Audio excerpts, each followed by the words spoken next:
એવું તમારી ભાવના છે પ્રમાણે એ ભાવના આખો દાડો રહેવી જોઈએ. પણ કેટલો વખત રહે છે? પુનસારી હોય આગલો અવતાર સારો થવાનો ત્યારે આવે, આગલો અવતાર બગડવાનો સી રીતે આવે ને? શુભ ભાવના જ હોય એનાથી કેમ ચાલે? એ તો એ પર્યાપ્ત નથી, એટલું પૂરતું નથી. હા, શુભ ભાવના હોય જગતના લોકો સુખી થાય, એક શુભ ભાવના નિરંતર હોવી જોઈએ. એક વાત ભાવના હશે એ જ બીજ છે. બીજ નાખ્યું એટલે તારી મેરે છે તે બીજ હશે તો કોઈક દાડો ડુંડું આવશે. બીજ જ નહીં નાખ્યું પણ ડુંડું છે જ આવે છે. ના, બધા જગતના લોકો પ્રયત્નમાં જ પડ્યા કરે. જગતના લોકો પ્રયત્નને જ મુખ્ય ગણે છે કે સારું કામ કરવું, શુભ ભાવના રાખવી એ કરતા સારું કામ કરવું એ તરફ જ એ લોકોનો ભાર હોય છે. ભાવનાના તરફનો ભાર ઓછો હોય છે, અથવા ભાવનાને પૂરી ગણતા નથી. ના, એ ભાવનાને ગણ્યા છે બધા, પણ ભાવનાને સમજવી પડે ને. અરે સારું કામ કર્યું તો એમાંથી બીજ પડે તો જ સારી ભાવના હોય. સારું કામ કરતા હોય તે વખતે સારી ભાવના જ હોય, અને ખરાબ કામ કરતા હોય તે સારી ભાવના હોય નહીં. સમજ પડે ને? હવે ભાવના અને કાર્ય વચ્ચેનો ડિસ્ટન્સ તો રહે ને. ભાવના અને શુભ કાર્ય, શુભ ભાવના અને શુભ કાર્યની વચ્ચે ગેપ તો પડે ને, વચ્ચે અંતર તો હોય જ ને. બહુ. હા, તો એ બીજા લોકો એમ જ કે આ કાર્ય શુભ ના થયું. નહીં, એ લોકો તો એ દેખો સમજાતું, એ જો સમજાતું હોત ને તો આ જગતમાં કોઈ દુઃખી જ ના હોત. શું કહ્યું? એ જો સમજાતું હોત તો ઝઘડા જ ના હોત બધા આ દુનિયામાં. એ સમજાય એવું નથી. એ સમજાય એવું નથી, તેથી તો આ ઝઘડા છે જગતમાં.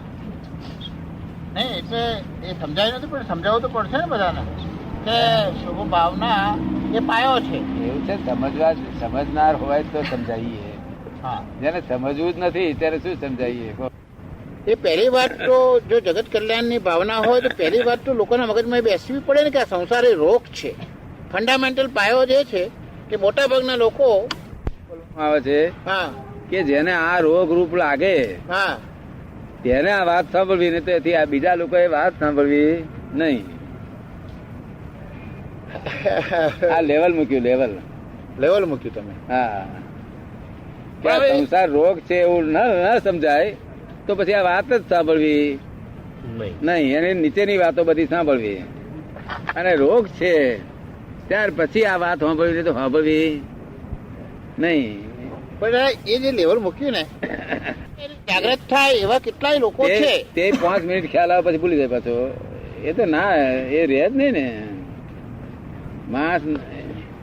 આ તો અમુક ટોપમોસ્ટ માણસ આવેલા, ડેવલપ થયેલા તેનું આ બધું છે. આ બીજા લોકો માટે વાત જ નથી ને. થવું જોઈએ ને જે વિજ્ઞાન હોય દાદા, જેમ વિજ્ઞાન હોય તે આ વિજ્ઞાન ની મદદ થી આજે બધા યંત્રો, આજે ગાડી, પ્લેન, સારી હોટલો બધાને જેમ લાભ મળવા મળ્યો ને નાના માણસને લાભ મળવા માંડ્યો. હવે આત્મવિજ્ઞાન હોય તો આપણે ચાલીને એને ફેરવવાનો જ નથી. આ સંસાર રોગ છે ને પાછો ફરજિયાત છે. શું છે? એટલે ફેરવ્યો ફરે એવું નથી. ના, ફેરવ્યો રોગ તો ભોગવે, પણ રોગ થી આગળ છુટકારો છે. અને અત્યારે તો એમ માને છે કે આજ અમારી હેલ્ધી અવસ્થા છે. રોગ નથી માનતા. એ જ માને છે, એ જ માને, પણ એવું જ માને ને. હા, એટલે પછી એ રોગ માને, પણ રોગ હજુ અનુભવમાં જ નથી આવ્યો. આ સંસાર રોગ છે એવું અનુભવમાં જ આવ્યું નથી. એમને તો ઉડતી તંદુરસ્તી લાગે છે. હા, હું એ કહું છું કે અને સારા માણસ જેનું હૃદય દાદા ના સારા બહુ જાતના લોકો. હા, ના, જેનું હૃદય પણ સારું છે. હા, પાછળ જુઓ જોઈએ કે સારું લાગે છે તો રોગ જ છે. હા, એવા માણસોને આ લાભ થાય છે, પણ આ લાભે એવા માણસોને થાય છે. હા, એવા માણસોને લાભ થાય ને. પણ ત્યાં લગીને પહોંચાડવું તો પડે ને. ત્યાં લગીને તો મેસેજ પહોંચાડવો પડે ને. રોગ ખૂબ જામે નહીં ત્યાં સુધી આ વિજ્ઞાન કામનું જ નથી. રોગ એની મેરે કુદરતે જમાવ્યો છે. જો આ ફોરેન માંથી આ રોગ શરૂ થાય છે તે ત્યાં રોગ માલમ જ નહીં પડતો કોઈને. હા, પણ રોગ આ તંદુરસ્તી છે. એ તંદુરસ્તી છે ને. શું સારા પૈસા હોય, સારી પ્રતિષ્ઠા હોય અને તો પછી આરામથી માણસ રહેતો હોય, એને સંસાર રોગ છે એ વાત જ નથી. કારણ બીજું બધું તો ચાલ્યા જ કરે છે. જો તમારે ઉપયોગ જ દેવાની જરૂર છે. બીજું બધું ચાલ્યા કરે છે, ઉડતું બીજું ચાલે છે તેને બગાડો છો બેસી. હા એ હવે બેસે છે, એ હવે બેસે છે, બેઠું ને હા એ હવે બેસે છે, ચાલ્યા જ કરે છે. પણ આ એવું વિજ્ઞાન છે, જો વિજ્ઞાન ની રીતે સમજે ને તો બોજો રહિત થઈ જાય એવું છે. તો બરોબર ના એવું તમારે સમજાવવાની જરૂર નથી. એને મેરેજ એને કઈ એને આવશે ને તમારી પાસે આવશે ને, તમે તૈયાર થઈને બેહો, તમે દુકાન ખોલીને બેહો, એને ઘેર જશો નહીં ગ્રાહક ની ઘેર. શું કહ્યું? બરોબર ને? એનું મન વિરક્ત થયું કેવાય. શું થયું? શું થયું કેવાય? મન જુદું પડવું નથી આપડે. એટલે સામા માણસ નું મન આપણાથી જુદું ના પડવું જોઈએ, હમાવાર્યું ન થવું જોઈએ. એટલે આ તો હમાવાર્યું છે જ અને કન્ફર્મ થાય છે એમ નહીં, પણ જયારે તારે હમાવાર્યું ન રહે એવું ત્યાં સુધી આપવાનું છે. ત્યાં સુધી આવવાનું છે. એટલે ત્યાં સુધી તમે અમને જે વાક્ય કહો, મારું એ કેવું છે, તમે અમને મારે તો આ બધું સાચું કે તમને બધાને કેવું પડે છે. મનને જુદું કરવું પડે છે તમારા, અને પાછું મનને પાછું લાવવું પડે છે. બે ક્રિયાઓ કરવી પડે છે. હા એટલે પણ અમે અમારી ગાફેલ અવસ્થા ટોપોસ લેવલ લગીને રહેવાની પૂરી શક્યતા છે જ, પૂરી શક્યતા છે જ. એટલે જયારે તમે અમને પ્રોટેક્શન આપો ત્યારે અમારે જોડે તમારે સાયમલ્ટેનિયસલી તે જ વખતે તમારે અમને ડેન્જર સિગ્નલ મન ફક્ત મનુષ્યો ના હોય છે. શું હોય છે? ડેવલપમેન્ટ. પેલું તો મનુષ્ય સિવાય બીજા લોકોને છે મન, તે તો ફક્ત સંજ્ઞા રૂપે છે. શું છે? બરોબર, સંજ્ઞા રૂપે. બરોબર, એ મન સંજ્ઞા રૂપે છે, બીજી રીતે નહીં. સંજ્ઞા બરાબર છે.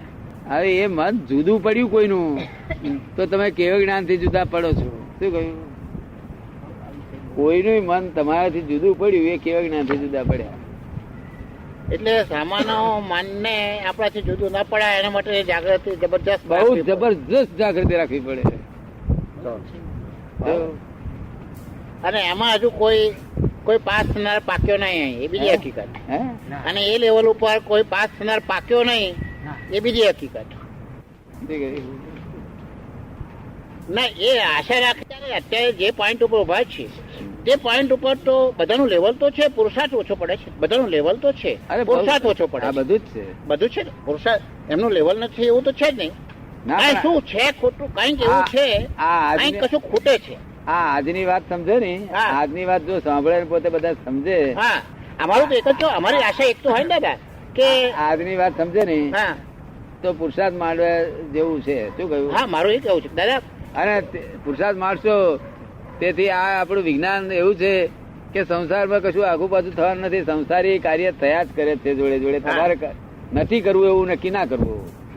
સંસારી કાર્ય મારે કરવા જ છે. એ તો આપણે આપણા જ્ઞાન થી સંસારની વિરુદ્ધ જવાયું છે જ નહીં. બસ ન થાય એવી રીતે મેં આપેલું છે. એક ખૂણો અડચણ ન પડે એવી રીતે આ વિજ્ઞાન આપ્યું છે. અને તમે આટલા બળતામાંથી તમે નીકળી શકશો. શું કહ્યું? બરોબર. જે ત્યાં આગળ ત્યાં મોટા મોટા હિમાલયમાં નહીં નીકળી શકે બાવાઓ, એ તમે સહેજે નીકળી જશો. અને તમને અનુભવ પૂર્વક આવી જશો. પણ કોઈનું મન જેટલા ઓછામાં ઓછું મન છે તે આપડા જુદું રે એટલું રાખજો. શું કહ્યું? એ ટેસ્ટ જેવો તેવો ટેસ્ટ નથી. જેવો તેવો એટલે આ તો બહુ મોટા મોટો ટેસ્ટ છે. આ દુનિયામાં આ જે ઘરમાં 4 માણસ હોય છે ને તે ચારેય ના મન જુદો હોય છે. શું છે? મહેતા સાહેબ તમે સમજ્યા? તમે આગળ આવો ને. આ ઘરમાં 4 માણસ હોય ને કે 3 માણસ, તે એનો મત જુદા ને.